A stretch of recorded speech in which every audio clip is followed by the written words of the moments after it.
Ezequiel, capítulo 40. Ele me levou para lá, e eis um homem cuja aparência era como a do bronze. Estava de pé na porta, e tinha na mão um cordel de linho e uma cana de medir. Versículo 3. Diante de um capítulo tão rico em detalhes e de uma visão sobre algo que para Israel era tão familiar, a descrição do templo parece soar para nós como uma interminável repetição de compartimentos e medidas. Ezequiel viu uma figura peculiar que tinha nas mãos instrumentos para medição de curtas e longas distâncias. O profeta pôde visualizar o templo com a precisão exata de suas dimensões, seguindo a orientação daquele ser luminoso. Filho do homem, vê com os próprios olhos, ouve com os próprios ouvidos e põe no coração tudo quanto eu te mostrar, porque para isto foste trazido para aqui.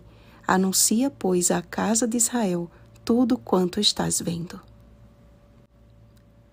Como João, no livro de Apocalipse, logo após a destruição definitiva dos ímpios, Gog e Magog, teve a visão de um lugar planejado, Apocalipse capítulo 21, versículo 10. Assim também Ezequiel, após a profecia contra Gog, viu o templo do Senhor. Meticulosamente, cada parte do templo lhe foi apresentada, conforme media o homem com um cordel de linho e uma cana de medir.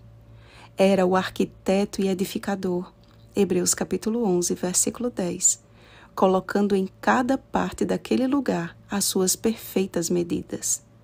Cada câmara, cada espaço em frente das câmaras e cada detalhe do templo apontava para a aliança eterna do Senhor com seu povo. Mas enquanto Ezequiel viu a figura, João viu o verdadeiro, a santa cidade, Jerusalém, que descia do céu da parte de Deus. Apocalipse capítulo 21, versículo 10. O texto de hoje também aponta para um juízo sobre a casa de Israel, mais precisamente sobre os sacerdotes. Os instrumentos de medir simbolizam isso. Haveria um juízo e ele havia de começar pelos líderes do povo. Quando Jesus esteve na terra, deixou bem claro em sua própria experiência qual seria o dever e a responsabilidade dos líderes religiosos. Encontrou, contudo, em sua maioria, homens cheios de si, orgulhosos e com fortes motivações de ganância e de poder. Por fora, eram impecavelmente polidos, mas por dentro estavam cheios de hipocrisia e de iniquidade. Mateus capítulo 23, versículo 28. O apóstolo Pedro também fez referência ao juízo como sendo algo preliminar de um grupo específico, porque a ocasião de começar o juízo pela casa de Deus é chegada. 1 Pedro capítulo 4, versículo 17. Amados, um dia todos compareceremos perante o tribunal de Cristo, para que cada um receba segundo o bem ou o mal que tiver feito por meio do corpo. 1 Coríntios capítulo 5, versículo 10. Entretanto, há um julgamento em andamento hoje. Há um cordão de linho e uma vara de medir, sendo utilizados no meio do povo de Deus, do maior para o menor. Nada fica velado diante daquele que sonda os corações.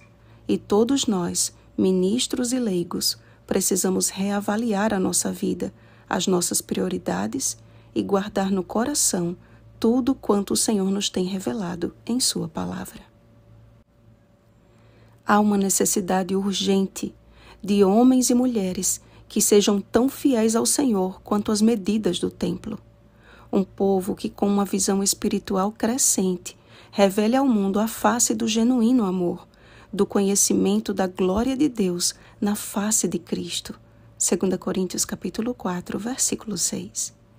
Com insistente e perseverante súplica, oremos pela manifestação do poder do Espírito Santo em nossa vida e para que façamos parte do povo que se esconde na perfeita estatura de Jesus Cristo. Oremos, amados. Pai, como necessitamos do Espírito Santo, com seu cordel de linho e vara de medir, nos exortando, disciplinando e purificando. A tua palavra diz que muitos serão purificados, embranquecidos e provados, mas os perversos procederão perversamente e nenhum deles entenderá, mas os sábios entenderão. Queremos a sabedoria que vem de ti e a pedimos pela fé e no nome de Jesus Cristo. Senhor, ajusta a nossa vida conforme a perfeita medida do caráter de teu primogênito. Em nome de Jesus. Amém. Vigiemos e oremos. Um feliz sábado, casa de Deus. Oremos pelo batismo do Espírito Santo. Oremos uns pelos outros. Oremos, amados, em especial, pela situação no Rio Grande do Sul. E oremos pelos países em situação de conflito. Rosana Garcia Barros.